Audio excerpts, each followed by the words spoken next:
Hey guys, how's it going? Want to do another quick video on my Christmas present here.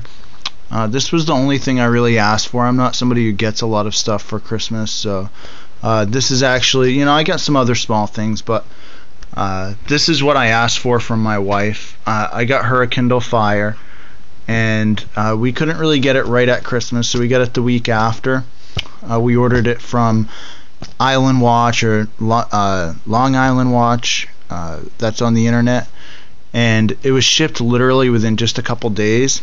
This is an exceptional watch. It really is amazing. I mean, the next best watch that I've had in the past was maybe this Armatron that I had. That wasn't too bad. I did like it.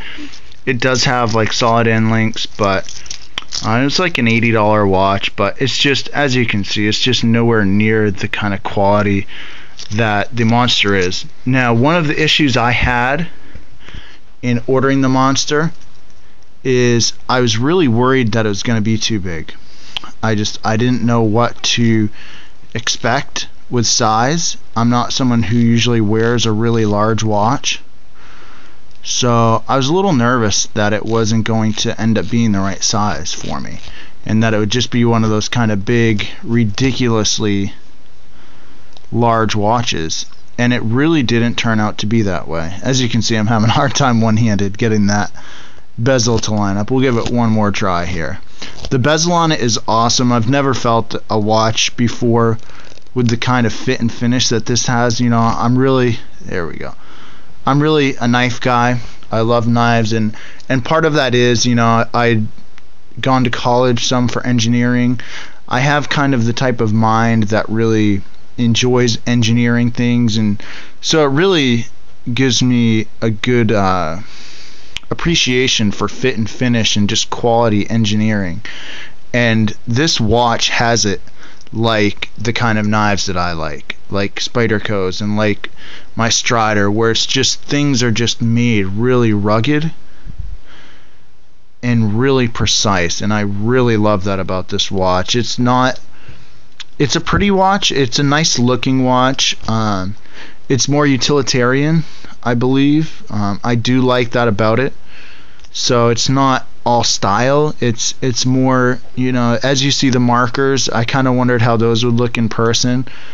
I'm probably not going to get a good focus here, but they look a little silly, kind of, to some people who are kind of used to just the basic, even Seiko type of markers.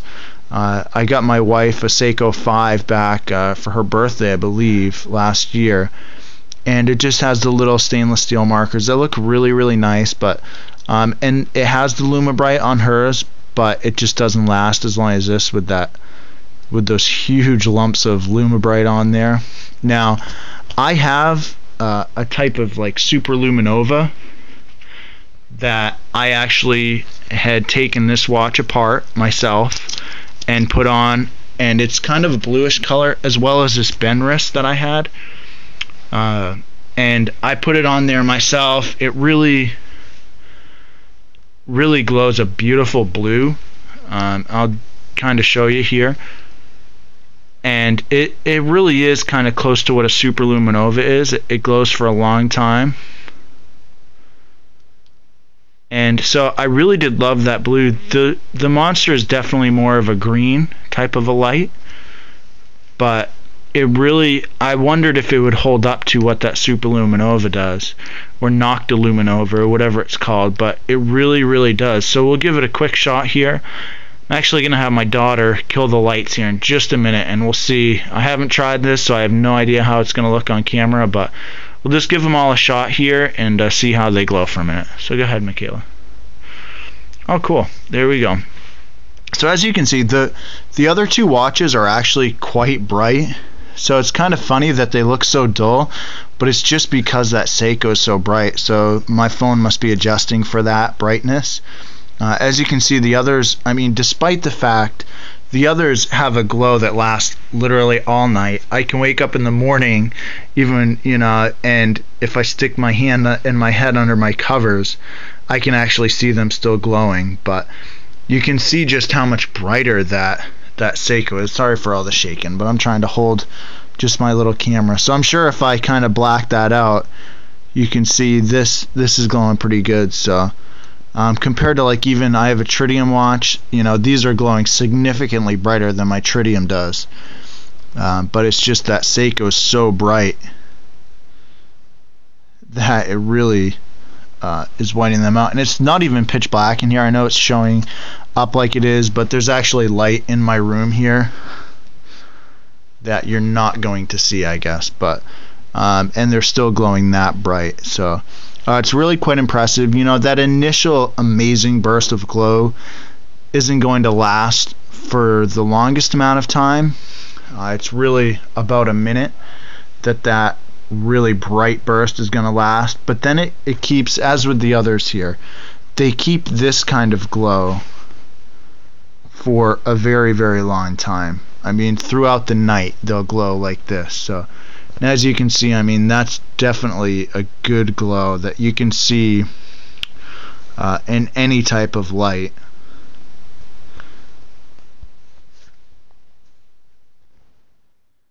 And definitely in pitch black you're going to see it no problem. So the thing is, I could walk out even into my hallway that's lit up, and even at this glow right here I'm going to be able to see that green glowing through. So it's really quite impressive. When I walk into the office at work and I've come in from the sun, even in the middle of the office that's all lit right up, this actually glows. So it's quite amazing. It's really kind of cool. It's definitely something that gets attention from my coworkers, which isn't always something I go for.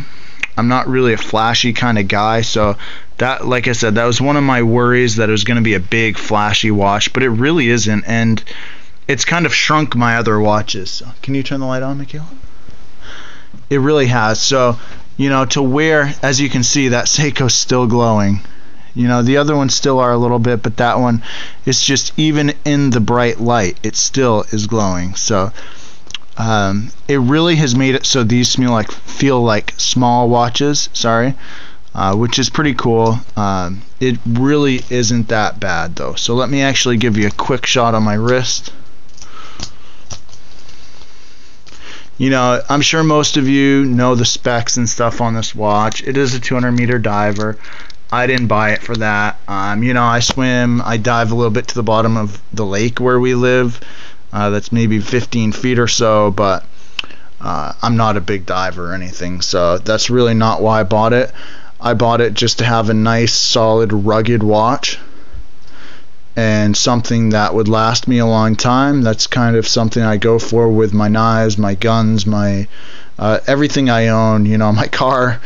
I try to buy something that's going to be quality and that'll last for a good long time. So you can see that's still glowing, no problem there. So I just wanted to do a quick video and show this. If any of you guys have any questions on the watch, I've only had it for just a few weeks now, so I'm still kind of learning things on it and getting acclimated to it. But as you can see, it really isn't all that big here.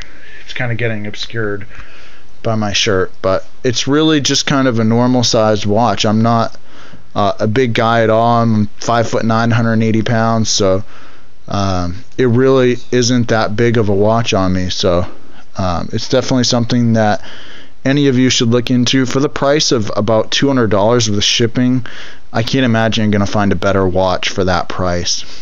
Just to let you know too, the videos really don't do it justice on how it looks. You really see a good contrast, especially in the right lighting, between those polished bits in between. So there are certain videos that really show it well. I think Keep the Time does one video that shows, and it really shows that brushed finish, so it looks really nice. It's maybe not as contrasted as that, but there's quite a few videos on this watch, and I just noticed a lot of them make it look like it's all polished or like it's all shiny, and it really isn't. So it really kind of looks like it is on my wrist right now, with that kind of brushed look without the light reflecting on it. And it's a beautiful watch. It has that crown out of the way, so really comfortable bracelet. Not as hard to size as some people have stated. I really didn't have that hard of a time doing it. I just used, in fact, a little nail and then a paper clip. So I used the nail to just start popping that pin out through the collar on one end, and then I just took the paper clip and pushed it through. The little collar stayed on my paper clip, and I pushed that through, and it really was not hard. It just took a little bit of time, a little bit painstaking, but it's a great watch. I'd recommend it to anyone. Definitely look into it. If you don't mind it, a medium-sized watch with a pretty good amount of heft. So it's pretty good weight to it, but for me, I like that. I like really rugged things. So if you have any questions regarding the watch or anything, just let me know. Until the next video, I'll see you later.